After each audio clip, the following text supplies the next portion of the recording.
ಹಾವೇರಿಯಲ್ಲಿ ಬಸ್ ಸೌಲಭ್ಯ ಇಲ್ಲದೆ ನಿತ್ಯ ಪರದಾಟ ಆಗ್ತಾ ಇದೆ. ಸಿಂಗಾಪುರ ಗ್ರಾಮಕ್ಕೆ ಸರಿಯಾದ ಬಸ್ ಸೌಲಭ್ಯನೇ ಇಲ್ಲ.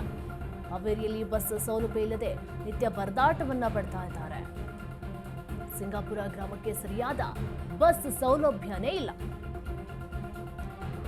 ಸರಿಯಾದ ಸಮಯಕ್ಕೆ ಬಸ್ ಬಿಡುವಂತೆ ಪ್ರತಿಭಟನೆಯನ್ನ ಮಾಡ್ತಾ ಇದ್ದಾರೆ. ಬಸ್ ಸಮಸ್ಯೆಯಿಂದ ನಿತ್ಯ ವಿದ್ಯಾರ್ಥಿಗಳು ಪರದಾಡ್ತಾ ಇದ್ದಾರೆ. ಬಸ್ ಬಿಡುವಂತೆ ರಸ್ತೆಯನ್ನು ತಡೆದು ವಿದ್ಯಾರ್ಥಿಗಳು ಆಕ್ರೋಶವನ್ನು ವ್ಯಕ್ತಪಡಿಸ್ತಾ ಇದ್ದಾರೆ. ಡಿಪೋದವರಿಗೆ ಮನವಿ ಮಾಡಿದ್ರು ಕೂಡ ಕ್ಯಾರೆ ಅಂತ ಇಲ್ಲ. ಬೆಳಗ್ಗೆ ಸಂಜೆಯೂ ಬಸ್ ಬಿಡಬೇಕು ಅಂತ ಹೇಳಿ ಒತ್ತಾಯವನ್ನು ಮಾಡ್ತಾ ಇದ್ದಾರೆ. ಬಸ್ ಬಿಡದೆ ಹೋದ್ರೆ ನಮ್ಮ ಪ್ರತಿಭಟನೆ ನಿಲ್ಲೋದಿಲ್ಲ ಅಂತ ಕೂಡ ಹೇಳಿದ್ದಾರೆ. ಹಾವೇರಿಯಲ್ಲಿ ಬಸ್ ಸೌಲಭ್ಯನೇ ಇಲ್ಲದೆ ನಿತ್ಯ ಪ್ರಯಾಣಿಕರು ಶಾಲಾ ಕಾಲೇಜಿಗೆ ಹೋಗುವಂತಹ ವಿದ್ಯಾರ್ಥಿಗಳು ಪರದಾಟವನ್ನ ಮಾಡ್ತಾ ಇದ್ದಾರೆ. ನಡ್ಕೊಂಡು ಹೋಗ್ತಾರೆ. ಸಿಕ್ಕ ಗಾಡಿಗಳನ್ನ ಕೈ ಅಡ್ಡ ಹಾಕಿಬಿಟ್ಟು ಶಾಲಾ ಕಾಲೇಜುಗಳನ್ನ ಸೇರ್ಕೊಳ್ತಾರೆ. ಸಿಂಗಾಪುರ ಗ್ರಾಮಕ್ಕೆ ಸರಿಯಾದ ಬಸ್ ಸೌಲಭ್ಯನೇ ಇಲ್ಲ. ಬೆಳಗ್ಗೆ ಸಂಜೆ 2 ಹೊತ್ತು ಕೂಡ ಬಸ್ ಬಿಡಬೇಕು ಅಂತ ಹೇಳಿ ಅಲ್ಲಿನ ವಿದ್ಯಾರ್ಥಿಗಳು ಸಾರ್ವಜನಿಕರು ಆಕ್ರೋಶವನ್ನು ವ್ಯಕ್ತಪಡಿಸ್ತಾ ಇದ್ದಾರೆ. ಸರಿಯಾದ ಸಮಯಕ್ಕೆ ಬಸ್ ಬರ್ತಾ ಇಲ್ಲ. ಬಸ್ ಸಮಸ್ಯೆಯಿಂದ ನಿತ್ಯ ವಿದ್ಯಾರ್ಥಿಗಳು ಪರದಾಡುವಂತ ಸ್ಥಿತಿಯಾಗಿದೆ. ಸಣ್ಣ ಮಕ್ಕಳಿಂದ ಹಿಡಿದು ವಯಸ್ಕರವರೆಗೂ ಕೂಡ ಹೊರಗಡೆ ಹೋಗುವಂತ ಕೆಲಸಗಳು ಇರುತ್ತೆ. ಆದ್ರೂ ಕೂಡ ಸಾರಿಗೆ ಇಲಾಖೆ ಇದ್ರ ಬಗ್ಗೆ ಕ್ಯಾರೆ ಅಂತಿಲ್ಲ. ಅಧಿಕಾರಿಗಳು ನಿರ್ಲಕ್ಷ್ಯವನ್ನ ತೋರ್ತಾ ಇದ್ದಾರೆ. ಹೋಗ್ಲಿಕ್ಕೆ ಬಹಳ ತೊಂದರೆ ಆಗಿದೆ. ಆದ್ದರಿಂದ ಬೆಳಗಿನಿಂದ 10 ಗಂಟೆ ಆದರೂ ಕಂಟ್ರೋಲ್ದಾರರು ಬಂದಿಲ್ಲ, ಮೇಲಧಿಕಾರಿಗಳು ಇಲ್ಲಿ ಮಠ ಬಂದಿಲ್ಲ. ಕಂಟ್ರೋಲ್ದಾರರು ಯಾವುದೇ ಒಂದು ವಿಚಾರಕ್ಕೆ ಸಂಬಂಧಪಟ್ಟಂತೆ ಮನವಿಯನ್ನು ಕೊಟ್ಟರು ಸಹ ಅವರು ಬಸ್ಸನ್ನ ಬಸ್ ಸ್ಟ್ಯಾಂಡಿನಲ್ಲಿ ತಡೆ ಹಿಡಿದಿದ್ದಾರಂತೆ.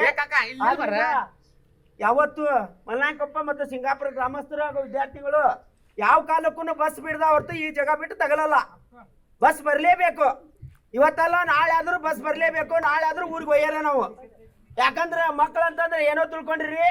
ಇವತ್ತಿನ ಕಾಲದಾಗ ವಿದ್ಯಾರ್ಥಿಗಳಿಗೆ ಎಷ್ಟು ಇದು ಕೊಡ್ತಾರೋ ಅಷ್ಟು ಅನುಕೂಲತೆ ಆಗ್ತದೆ ಅಂತೇಳಿ ಇವತ್ತು ಎಷ್ಟು ಗಂಟೆಯಿಂದ ಆದ್ರೂ ಬೆಳಗ್ಗೆ 8ರಿಂದ ಕುತ್ಕೊಂಡಾವು. ಎಲ್ಲಾ ಹುಡುಗರು ಶಾಲೆ ಬಿಟ್ಟು ಕುತ್ಕೊಂಡಾವು. ಊರನ್ ಪಾಲಕರು ಎಲ್ಲಾರು ಕುತ್ಕೊಂಡ್ರ. ಕಂಟ್ರೋಲ್ದಾರ ಒಂದು ಸಣ್ಣ ಸೂಚನೆ ಕೊಡ್ತೇವೆ. ಇಲ್ಲಿ ಬಿಟ್ಟು ಜೇರ್ಕಟ್ ನಾವು ಬಸ್ ಸ್ಟಾಪಿಗೆ ಬಂದಿದ್ದ ಕರೆ ಆದ್ರ ಅದರ ವ್ಯವಸ್ಥೆ ಬೇರೆ ಆಗ್ತತಿ. ಇಲ್ಲಿ ಮಟ್ಟ ನಾವು ಏನು ಮಾತಾಡಿದ್ದಿಲ್ಲ. ಮಕ್ಕಳ ತೊಂದರೆ ಆಗ್ತತಿ. ಇದ್ರ ಬಗ್ಗೆ ಹೆಚ್ಚಿನ ಮಾಹಿತಿ ಕೊಡ್ತಾರೆ ನಮ್ಮ ಪ್ರತಿನಿಧಿ ವೀರೇಶ್. ಹಾವೇರಿಯಲ್ಲಿ ಬಸ್ ಇಲ್ಲದೆ ವಿದ್ಯಾರ್ಥಿಗಳು ಹಾಗೆ ವಯಸ್ಕರು ಪರದಾಟವನ್ನ ಪಡ್ತಾ ಇದ್ದಾರೆ. ಯಾಕೆ ಬಸ್ ವ್ಯವಸ್ಥೆ ಇಲ್ಲ ಅಥವಾ ಒಂದು ಬಸ್ ಆದ್ರೂ ಇದೆಯಾ? ಬೆಳಗ್ಗೆ ಸಂಜೆ 2 ಹೊತ್ತು ಕೂಡ ಬಸ್ ಸಿಗಬೇಕು, ಬಸ್ ಬಿಡಬೇಕು ಅಂತ ಹೇಳಿ ವಿದ್ಯಾರ್ಥಿಗಳು ಸಾರ್ವಜನಿಕರು ಆಕ್ರೋಶವನ್ನ ವ್ಯಕ್ತಪಡಿಸ್ತಾ ಇದ್ದಾರೆ. ಯಾಕೆ ಅಧಿಕಾರಿಗಳು ನಿರ್ಲಕ್ಷ್ಯವನ್ನ ತೋರ್ತಾ ಇದ್ದಾರೆ ಅಂತ? ಏನು ಅಂತಂದ್ರೆ ಇಲ್ಲಿ ಹಳ್ಳಿ ಗ್ರಾಮೀಣ ಪ್ರದೇಶದಲ್ಲಿ ಬಸ್ಗಳಿಗಾಗಿ ಸಂಬಂಧಪಟ್ಟ ಏನು ಡಿಪೋ ವ್ಯವಸ್ಥಾಪಕರು ಬಹಳಷ್ಟು ನಿರ್ಲಕ್ಷ್ಯವನ್ನು ತೋರಿಸಿದ್ದಾರೆ. ಒಂದು ಕಡೆ ಏನಾದ್ರೂ ಕಾರಣವನ್ನ ಕೇಳಿದ್ರೆ ಕಲೆಕ್ಷನ್ ಅಂದ್ರೆ ಅಲ್ಲಿ ಹಣ ಅಂದ್ರೆ ಅಲ್ಲಿ ಟಿಕೆಟ್ ಜಾಸ್ತಿ ಕಲೆಕ್ಷನ್ ಆಗ್ತಾ ಇಲ್ಲ, ಹಾಗಾಗಿ ನಮಗೆ ನಷ್ಟ ಆಗುತ್ತಿದೆ ಒಂದು ನೆಪವನ್ನ ಹೇಳ್ತಾರೆ. ಆದ್ರೆ ವಿದ್ಯಾರ್ಥಿಗಳ ಒಂದು ಭವಿಷ್ಯವನ್ನ ಅವರು ನೋಡ್ತಾ ಇಲ್ಲ. ಯಾಕಂದ್ರೆ ಪ್ರತಿನಿತ್ಯ ವಿದ್ಯಾರ್ಥಿಗಳು ಸರಿಯಾದ ಸಮಯಕ್ಕೆ ಶಾಲೆಗೆ ಹೋಗ್ಬೇಕು. ಶಾಲೆಗೆ ಹೋಗ್ಲಾ ಅಂದ್ರೆ ತರಗತಿಗಳು ಮಿಸ್ ಆಗ್ತಾರೆ. ಹಾಗಾಗಿ ಅದರ ಅರಿವು. ಥ್ಯಾಂಕ್ ಯು ವೀರೇಶ್ ನಿಮ್ಮೆಲ್ಲ ಮಾಹಿತಿಗಾಗಿ.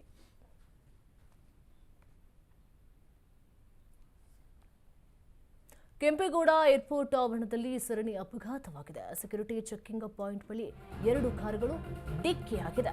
ಕೆಂಪೇಗೌಡ ಏರ್ಪೋರ್ಟ್ ಆವರಣದಲ್ಲಿ ಸರಣಿ ಅಪಘಾತ ಸಂಭವಿಸಿದೆ. ಸೆಕ್ಯೂರಿಟಿ ಚೆಕಿಂಗ್ ಪಾಯಿಂಟ್ ಬಳಿ 2 ಕಾರುಗಳು ಡಿಕ್ಕಿಯಾಗಿದೆ. ಬ್ರೇಕ್ ಹಾಕಿದ ಹಿನ್ನೆಲೆ ಹಿಂದಿನಿಂದ ಮತ್ತೊಂದು ಕಾರು ಡಿಕ್ಕಿಯಾಗಿದೆ. ಅಪಘಾತದ ರಭಸಕ್ಕೆ ಸಂಪೂರ್ಣ ನಜ್ಜುಗುಜ್ಜಾಗಿದೆ ಕಾರುಗಳು. ಅದೃಷ್ಟವಶಾತ್ ಕಾರ್ನಲ್ಲಿದ್ದವರು ಪ್ರಾಣಾಪಾಯದಿಂದ ಪಾರಾಗಿದ್ದಾರೆ. ಕೆಂಪೇಗೌಡ ಏರ್ಪೋರ್ಟ್ ಆವರಣದಲ್ಲಿ ಸರಣಿ ಅಪಘಾತ ಸಂಭವಿಸಿರುವ ಸೆಕ್ಯೂರಿಟಿ ಚೆಕಿಂಗ್ ಪಾಯಿಂಟ್ ಬಳಿ 2 ಕಾರುಗಳು ಡಿಕ್ಕಿಯಾಗಿದೆ. ಬ್ರೇಕ್ ಹಾಕಿದಂತಹ ಹಿನ್ನೆಲೆಯಲ್ಲಿ ಮತ್ತೊಂದು ಕಾರು ಹಿಂದ್ಗಡೆಯಿಂದ ಬಂದು ಡಿಕ್ಕಿ ಹೊಡೆದಿದೆ. ಅದೃಷ್ಟವಶಾತ್ ಯಾರಿಗೂ ಕೂಡ ಕಾರ್ನಲ್ಲಿದ್ದವರು ಕೂಡ ಏನೂ ಆಗಲಿಲ್ಲ, ಪ್ರಾಣಾಪಾಯದಿಂದ ಪಾರಾಗಿದ್ದಾರೆ. ಬ್ರೇಕ್ ಹಾಕಿದಕ್ಕೆ ರಭಸವಾಗಿ ಬ್ರೇಕ್ ಹಾಕಿದಕ್ಕೆ ಹಿಂದಿನಿಂದ ಕಾರು ಬಂದು ಡಿಕ್ಕಿ ಹೊಡೆದಿದೆ. ಸೆಕ್ಯೂರಿಟಿ ಚೆಕಿಂಗ್ ಪಾಯಿಂಟ್ ಬಳಿ 2 ಕಾರುಗಳು ಮುಖಾಮುಖಿ ಡಿಕ್ಕಿಯಾಗಿದೆ. ಕೆಂಪೇಗೌಡ ಏರ್ಪೋರ್ಟ್ನಲ್ಲಿ ಸರಣಿ ಅಪಘಾತ ಸಂಭವಿಸಿದೆ. ಕ್ಯಾಬ್ಗಳ ನಡುವೆ ಏರ್ಪೋರ್ಟ್ ಆವರಣದಲ್ಲಿ ನಡೆದಂತಹ ಘಟನೆ ಇದು. ಅಪಘಾತದ ರಭಸಕ್ಕೆ ನಜ್ಜುಗುಜ್ಜಾಗಿ ಹೋಗಿದೆ ಕಾರುಗಳ ಹಿಂಭಾಗ ಮತ್ತು ಮುಂಭಾಗ. ನೀವು ದೃಶ್ಯಾವಳಿಯಲ್ಲಿ ಗಮನಿಸ್ತಾ ಇರಬಹುದು ಯಾವ ರೇಂಜ್ಗೆ ಬ್ರೇಕ್ ಹಾಕಿ ಹಿಂದ್ಗಡೆಯಿಂದ ಬಂದು ಹೊಡೆದಿದೆ ಅಂತ ಹೇಳಿ. ಹೊಡೆತದ ರಭಸಕ್ಕೆ ಹಿಂದೆ ಮುಂದೆ ಎರಡೂ ಕೂಡ ಡ್ಯಾಮೇಜ್ ಆಗಿದೆ. ಕೆಂಪೇಗೌಡ ಏರ್ಪೋರ್ಟ್ನ ಸೆಕ್ಯೂರಿಟಿ ಚೆಕಿಂಗ್ ಪಾಯಿಂಟ್ನ ಬಳಿ ನಡೆದಿರುವಂತಹ ಘಟನೆ ಇದು.